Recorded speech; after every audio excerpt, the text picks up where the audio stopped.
आज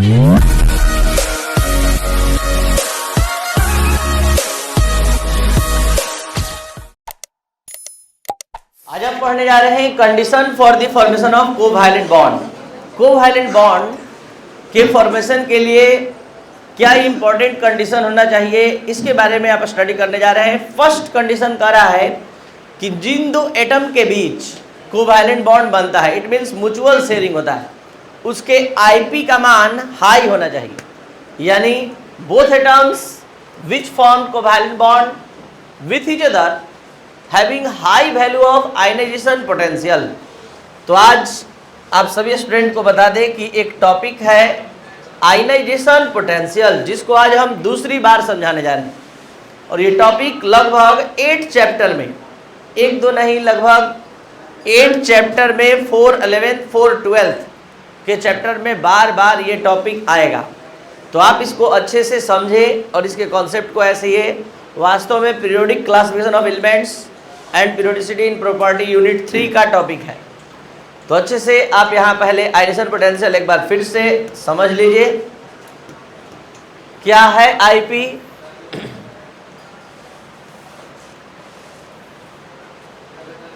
ionization potential क्या है, समझा जाए।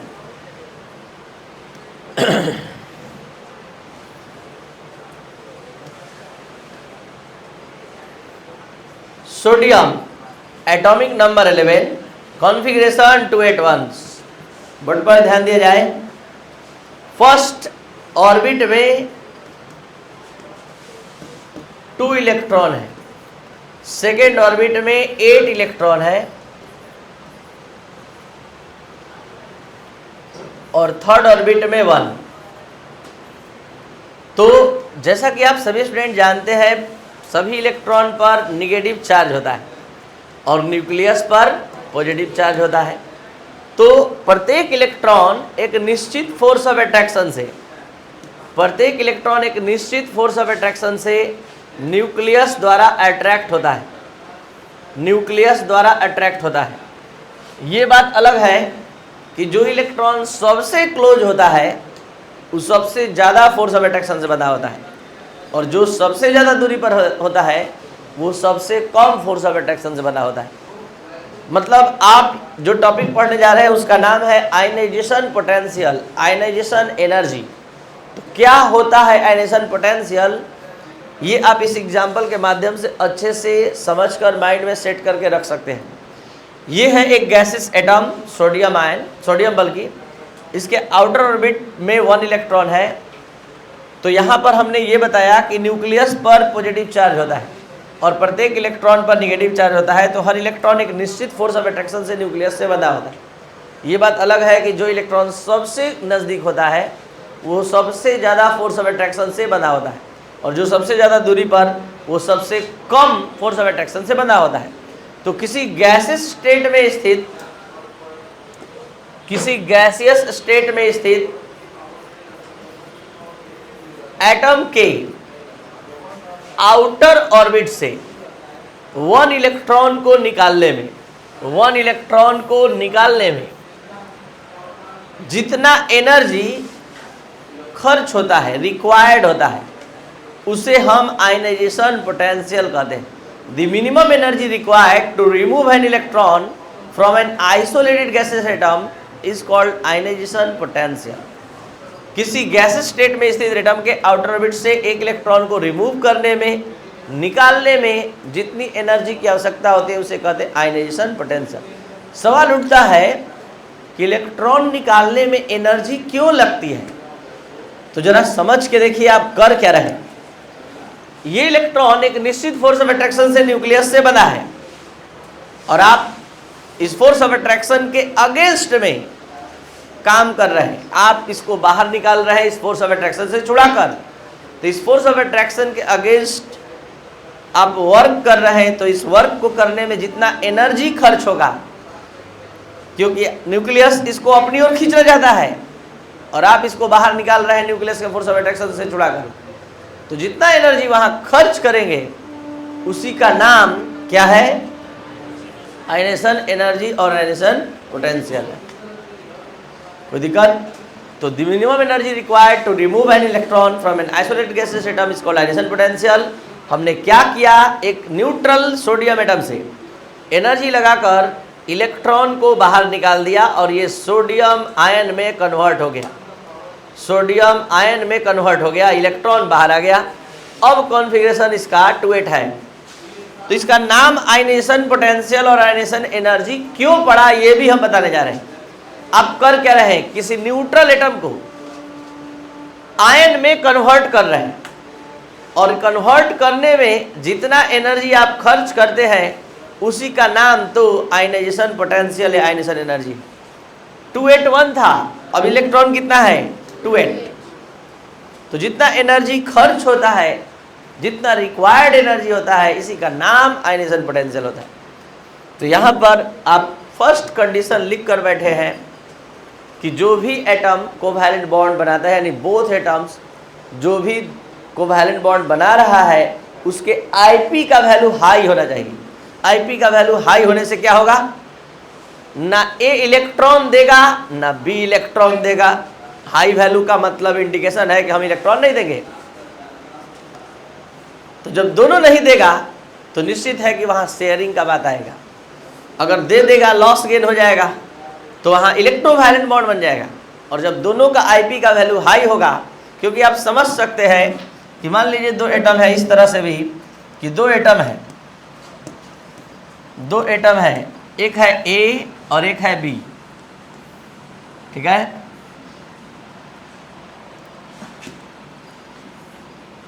अगर मान लीजिए ए एटम जो है छोटा है और बी एटम जो है बड़ा है, इलेक्ट्रॉन खींचना है, इलेक्ट्रॉन बल्कि लॉस करना है, आयनेशन एनर्जी इसका चेक करना है, तो कौन इलेक्ट्रॉन आसानी से इलेक्ट्रॉन देगा,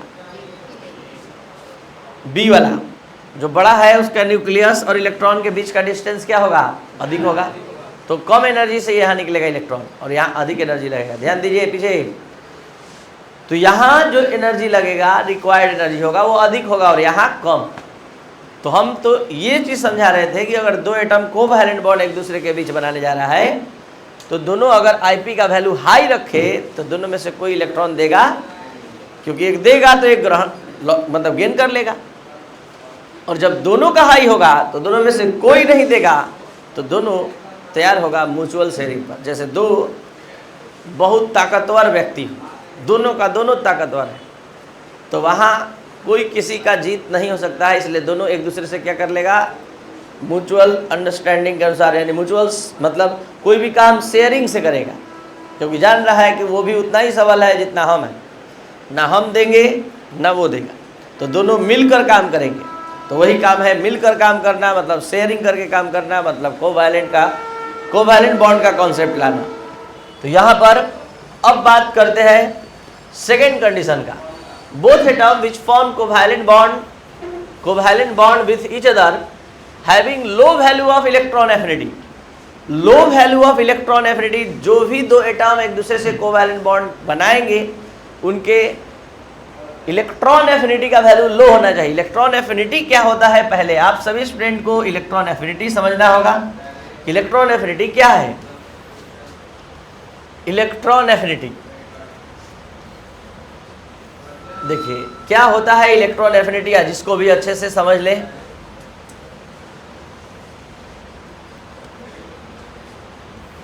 आयनेशन पोटेंशियल में इलेक्ट्रॉन निकाल कर चेक किया जाता है कितना रिक्वायर्ड एनर्जी लग रहा है।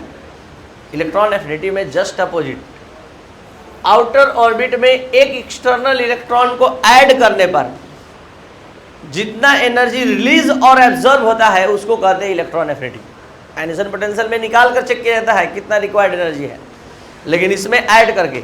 अब आप ही बताइए, अगर हम सोडियम जैसे एटम को जिसका कॉन्फ़िगरेशन 281 है, इसको इलेक्ट्रॉन दे लेगा, लेकिन हमको ज़बरदस्ती देना है, तो यहाँ एनर्जी लगा कर देना पड़ेगा, ज़बरदस्ती काम करना होगा, तो यहाँ एनर्जी क्या होगा, एब्जॉर्ब होगा, क्योंकि ये खुद नहीं चाहता है, क्योंकि इसका कॉन्फ़िगरेशन 281 नहीं चाहता है हम लॉस करके स्टेबल हो जाए, लेकिन उल्टा काम यहाँ करवा रहे हैं, सोडियम आयन में कन्वर्ट करना है, तो यहाँ एनर्जी क्या होगा, एब्जॉर्ब होगा, और तब ये सोडियम आयन में बदलेगा। इसके just opposite Cl minus, sorry Cl, जिसका कॉन्फ़िगरेशन है 287, इसको दीजिए तो इतना तेजी से गेन करेगा, क्यों? स्टेबल होने के लिए। और यहाँ इलेक्ट्रॉन एफिनिटी का मान आपका पॉजिटिव में, मतलब कि एनर्जी रिलीज करेगा। क्यों रिलीज करेगा? क्योंकि ये खुद स्टेबल और हो रहा है, ये खुद चाहता है कि हम इलेक्ट्रॉन गेन करें। तो जब किसी गैस स्टेट में स्थित एटम के आउटर ऑर्बिट में इलेक्ट्रॉन ऐड करते हैं तो जितना एनर्जी रिलीज और एब्जॉर्ब होता है, उस रिलीज और एब्जॉर्ब एनर्जी को कहते हैं इलेक्ट्रॉन एफिनिटी। अगर किसी एटम का इलेक्ट्रॉन एफिनिटी अधिक है तो समझा जाता है कि वो इलेक्ट्रॉन तेजी से गेन करने का कैपेसिटी रखता है, और अगर कम है तो तेजी से गेन करने का कैपेसिटी। तो सोचिए कि दो एटम है ए और बी, और दोनों कोवैलेंट बॉन्ड बनाने जा रहे हैं, और दोनों के इलेक्ट्रॉन एफिनिटी का मान कम रहे तो कोई किसी का इलेक्ट्रॉन जल्दी गेन नहीं करेगा। तो इस कंडीशन में भी शेयरिंग का बात आएगा, म्यूचुअल अंडरस्टैंडिंग, मतलब म्यूचुअल शेयरिंग का बात आएगा। तो ये था सेकेंड कंडीशन। और थर्ड कंडीशन है both atoms which form covalent bond with each other, covalent bond with each other having difference of electronegativity is low और जीरो। मतलब दो एटम जो एक दूसरे से कोवैलेंट बॉन्ड बना रहे हैं, उनके इलेक्ट्रोनेगेटिविटी का डिफरेंस जीरो होना चाहिए या बहुत कम होना चाहिए। तो आप सभी स्टूडेंट तो यही नहीं जानते हैं कि इलेक्ट्रोनेगेटिविटी क्या होता है। तो आज इस तीनों टर्म को समझाते हुए हम ये क्लास प्रोवाइड कर रहे हैं, क्योंकि बार बार इसका ज़रूरत पड़ेगा। लेकिन इसका फुल डिस्कशन और ज़्यादा टॉपिक वाइज स्टडी हम लोग करेंगे यूनिट 3 में, जैसा कि हमने क्लास के स्टार्टिंग में ही बता दिया। लेकिन आज जितना ज़रूरत है जानना पड़ेगा। तो आप पढ़ने जा रहे हैं इलेक्ट्रॉन एफिनिटी क्या है, व्हाट इज इलेक्ट्रोनेगेटिविटी। इलेक्ट्रोनेगेटिविटी क्या है, ध्यान से समझेंगे। आज के पढ़ाई का आगे polar non polar covalent bond का भी संबंध इसी से है, और इलेक्ट्रोनेगेटिविटी से समझ गए तो पोलर नॉन पोलर भी समझ गए। तो यहाँ एक मॉलिक्यूल है HCl, H का एटॉमिक नंबर बताया जाए, Cl का बताया जाए, 17 के अनुसार कॉन्फ़िगरेशन। H कितने अपने आउटर ऑर्बिट में लाएगा और Cl कितने लाएगा? शेयरिंग हो गया 1-1 इलेक्ट्रॉन का म्यूचुअल शेयरिंग। और ये म्यूचुअल शेयरिंग होने के बाद जरा सोचना शुरू कीजिए कि ये भी एक मॉलिक्यूल है और ये भी एक मॉलिक्यूल है, इसमें भी 1-1 इलेक्ट्रॉन का शेयरिंग हुआ है और इसमें भी 1-1 इलेक्ट्रॉन का शेयरिंग हुआ है। ये शेयरिंग दो सिमिलर एटम के बीच है, ये शेयरिंग दो डिसिमिलर एटम के बीच है। तो इलेक्ट्रोनेगेटिविटी क्या है पहले ये जान लीजिए, और उससे भी पहले ये जान लीजिए कि किसी मॉलिक्यूल में एटम के अराउंड, किसी ये एक मॉलिक्यूल है पूरा और ये एक एटम है, ये एक एटम है, तो किसी एटम के अराउंड दो तरह के इलेक्ट्रॉन पेयर होते हैं। एक होता है लॉन पेयर और एक होता है बॉन्ड पेयर। जो बॉन्ड के फॉर्मेशन में भाग लेता है उसको बॉन्ड पेयर कहते हैं, और जो इसी तरह रह जाता है उसको लॉन पेयर कहते हैं। तो बताइए तो how many lone pairs are present in this molecule? 3 pair. और कितना बॉन्ड पेयर है? 1। इसमें कितने लॉन पेयर है? 0, एक भी लॉन पेयर नहीं है। और बॉन्ड पेयर कितना है? तो इलेक्ट्रोनेगेटिविटी का संबंध सिर्फ और सिर्फ बॉन्ड पेयर से होता है। इसलिए आप सभी स्टूडेंट अपना ध्यान केवल बॉन्ड पेयर पर रखिएगा और सुनिएगा। किसी बॉन्डेड पेयर इलेक्ट्रॉन को, किसी भी मॉलिक्यूल में बॉन्डेड पेयर इलेक्ट्रॉन को किसी एटम द्वारा अपनी ओर खींचने की क्षमता को, अट्रैक्ट करने की क्षमता को इलेक्ट्रोनेगेटिविटी कहते हैं। अब आप ही बताइए, ये दोनों एटम सेम है, इस बॉन्ड पेयर को कौन खींचेगा? कौन खींचेगा? कोई नहीं, कारण एटम सेम है, कैपेसिटी सेम होगा। नहीं जानते हम इलेक्ट्रोनेगेटिविटी, लेकिन ये तो दिख रहा है कि दोनों एटम सेम है, सेम कैपेसिटी से खींचेगा, जहां इलेक्ट्रॉन है वहीं रहेगा। लेकिन इसमें नहीं होगा। Cl की इलेक्ट्रोनेगेटिविटी का वैल्यू होता है 3 लगभग, और H का होता है 2। निश्चित है कि Cl इस बॉन्डेड पेयर इलेक्ट्रॉन को अपनी ओर खींचेगा। तो आप पढ़ रहे हैं कोवैलेंट बॉन्ड, और इस कोवैलेंट बॉन्ड में पहली बार हम चार्ज का बात करने जा रहे हैं, जबकि चार्ज का बात कब किया जाता है? इलेक्ट्रोवैलेंट में। और ऐसा क्यों हो रहा है? क्योंकि मॉलिक्यूल में जो एटम है वो डिसिमिलर है, और डिसिमिलर होने के कारण यहाँ चार्ज अपीयर होने जा रहा है। इसकी इलेक्ट्रोनेगेटिविटी 3 है और इसका अप्रॉक्स 2। इलेक्ट्रॉन पेयर थोड़ा सा खिसक जाएगा इसकी ओर, तो इस पर slightly negative charge delta minus और इस पर डेल्टा प्लस। देखिए NaCl में याद होगा Na पर प्लस और Cl पर माइनस लिखते थे। इस प्लस और माइनस और इस प्लस और माइनस में डेल्टा प्लस और डेल्टा माइनस में अंतर है। इसका मतलब कंप्लीट लॉस कंप्लीट गेन, और इसका मतलब कंप्लीट लॉस कंप्लीट गेन नहीं, हल्का सा स्लाइटली, केवल अधिक ये ताकतवर है इसलिए थोड़ा सा इसकी ओर खिसक गया। तो डेल्टा माइनस डेल्टा प्लस, दो चार्ज अपीयर हो गया, दो पोल डेवलप हो गया, ये पॉजिटिव पोल और ये निगेटिव पोल। ये मॉलिक्यूल पोलर मॉलिक्यूल कहलाएगा और ये मॉलिक्यूल नॉन पोलर। ये भी कोवैलेंट बॉन्ड है, ये भी कोवैलेंट बॉन्ड, लेकिन ये covalent bond polar covalent bond कहलाएगा, क्योंकि चार्ज अपीयर्ड हो गया, पोल बन गया। पोल खंबा वाला पोल नहीं है, ये पॉजिटिव पोल और निगेटिव पोल है। यहाँ पर कोई पोल डेवलप नहीं होगा, कारण है दोनों एटम का कैपेसिटी सेम है। तो हम बात कर रहे थे इलेक्ट्रोनेगेटिविटी का। The power of an atom to attract the bonded pair electron towards itself is called electronegativity. किसी एटम द्वारा बॉन्डेड पेयर इलेक्ट्रॉन को अपनी ओर खींचने की क्षमता को इलेक्ट्रोनेगेटिविटी कहते हैं। और आप देख सकते हैं इलेक्ट्रोनेगेटिविटी एक रिलेटिव प्रॉपर्टी है।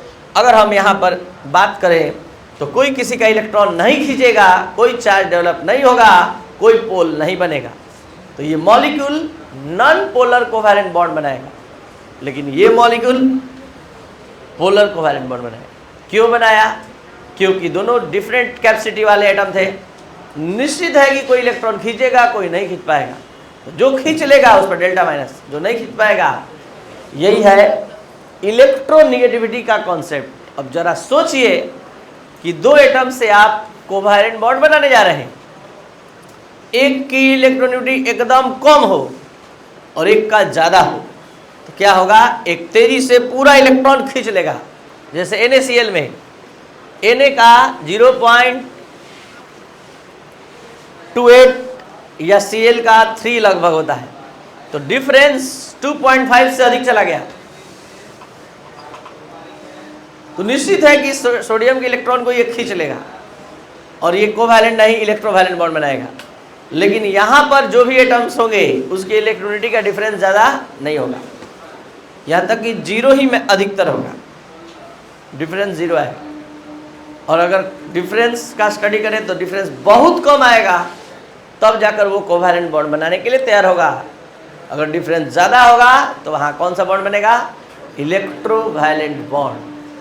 तो ये था आपका class condition for the formation of covalent bond, जिसमें हमने 3 कंडीशन आपको समझाया। पहला, both atoms which form covalent bond with each other having high value of Ip। Second condition, both atoms which form covalent bond with each other having low value of electron affinity. और both atoms which form covalent bond with each other having the difference of electronegativity should be low or 0। तो ये आपका class था।